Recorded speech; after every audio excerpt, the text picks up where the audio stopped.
तिरुमला तिरुपति के प्रसादम को लेकर काफी हंगामा देखने को मिल रहा है। भक्तों के बीच काफी आक्रोश है। इस पूरे मामले को सांप्रदायिक रंग देने के भी प्रयास किए जा रहे हैं। अब यह आस्था से ज्यादा अपनी राजनीति की रोटी सेकने का मुद्दा न बन जाए। इस बीच कुछ ऐसे पहलू भी हैं जिन पर हमें ठंडे दिमाग से सोचना आवश्यक है। तिरुपति मंदिर मैनेजमेंट के चर्चे भारत भर में हैं, फिर भी यह मिलावट कैसे संभव हो पाई? तिरुमला तिरुपति के लड्डू में गाय या सुअर की चर्बी या फिश ऑयल पाए जाने की खबरें पूरे गोदी मीडिया पर छाई हुई हैं, लेकिन मुख्यमंत्री चंद्रबाबू नायडू या मंदिर प्रशासन द्वारा अब तक कोई प्रेस कॉन्फ्रेंस कर किसी भी प्रकार की जानकारी नहीं दी गई है।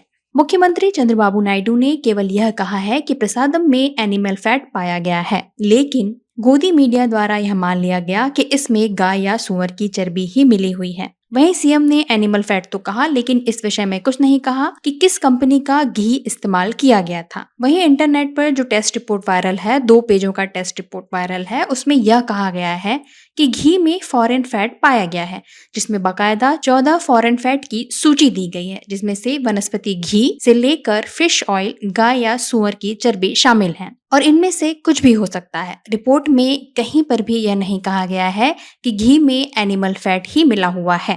जारी हुई टेस्ट की रिपोर्ट की 2 कॉपीज जो इंटरनेट पर वायरल हैं, अगर ध्यान से देखा जाए तो इन टेस्ट रिपोर्ट की रेफरेंस नंबर भी अलग अलग हैं। तो क्या यह टेस्ट अलग अलग लेबोरेटरीज से कराई गई थी?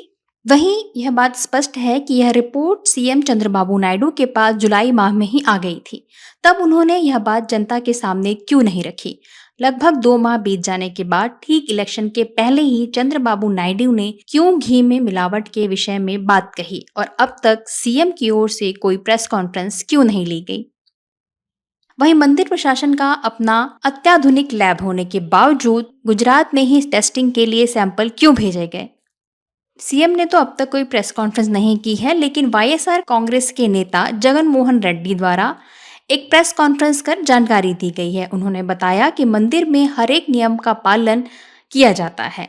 हर 6 माह में प्रसाद बनाने वाले टेंडर का रिन्यूअल भी किया जाता है। हर रोज मंदिर परिसर में घी लाने वाले एक एक टैंकर की जांच की जाती है। हर एक टैंकर के पास NABL यानी national accreditation board for testing and calibration laboratories यानी राष्ट्रीय परीक्षण और अंशशोधन प्रयोगशाला प्रत्यायन बोर्ड का सर्टिफिकेट लेकर आना आवश्यक है। इस सर्टिफिकेट के बिना टैंकर को मंदिर में प्रवेश नहीं दिया जाता। इसके बाद तिरुमला तिरुपति देवस्थानम हर टैंकर से 3 सैंपल लेते हैं। यदि एक भी सैंपल टेस्ट में फेल हो जाता है तो पूरा टैंकर वापस कर दिया जाता है। टैंकर को किसी भी हाल में मंदिर में प्रवेश नहीं दिया जाता। Only when they pass out, then only then the tanker is good to go into the temple and where the ingredients could be used to make laddus or laddus or this or different kinds of prasadams, what will later be distributed to the devotees.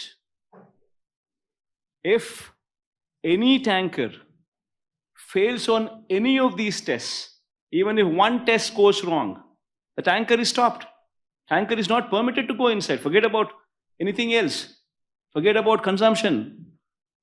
It is not even permitted to go inside. It is rejected. चाहे CM Chandrababu Naidu हों या पूर्व CM Jagan Mohan Reddy, दोनों के कार्यकाल में टैंकरों को वापस भेजा गया है। नायडू के कार्यकाल में 15 से 16 बार, वहीं जगन मोहन के कार्यकाल में 20 बार टैंकरों को वापस भेजे गए हैं। इंडियन एक्सप्रेस में जारी एक रिपोर्ट के अनुसार तिरुमला तिरुपति मंदिर के पास अपनी अत्याधुनिक लेबोरेटरीज हैं, जिनमें से हर बैच के लड्डुओं की जांच की जाती है। लड्डुओं को GI टैग मिलने के लिए प्रत्येक लड्डू में खाद्य सामग्री यानी इलायची, काजू और शक्कर की निश्चित मात्रा होनी आवश्यक है। वहीं लड्डू का भार 175 ग्राम से अधिक नहीं होना चाहिए। 1999 में इन लड्डुओं को पेटेंट कराया गया था। तो क्या प्रशासन और गोदी मीडिया जनता की आंखों में धूल झोंकने का कार्य कर रही है? क्या चंद्रबाबू नायडू बीजेपी से हाथ मिलाने के बाद धर्म की राजनीति पर चल पड़े हैं?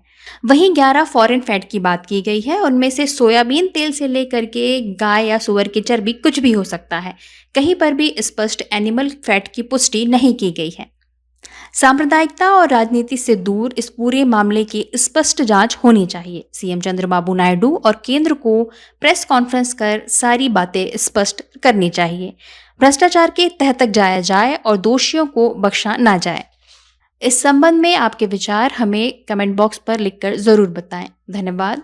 हिंदुस्तान जिंदाबाद।